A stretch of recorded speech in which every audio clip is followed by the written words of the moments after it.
To be or not to be. To be or not to be.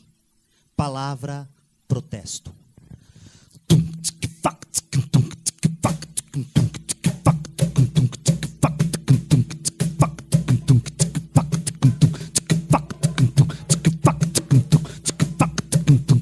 O show O Som da Palavra tem sua origem num prêmio de literatura, o Paralelepípedo Poema, que consiste em fazer cubos de cerâmica, escrever uma palavra em cada uma das faces. 2 ou mais cubos jogados, as palavras que ficam para cima buscam relação entre si para a formação de uma frase com sentido poético.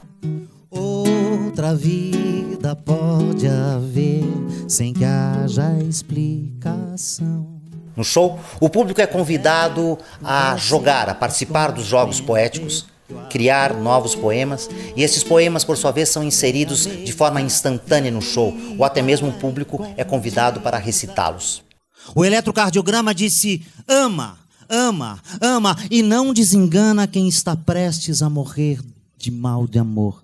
É o som da palavra, é a palavra no som.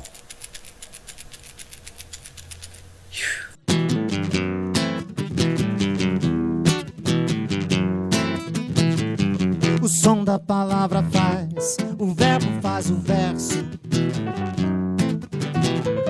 O som da palavra faz, o verbo faz o verso.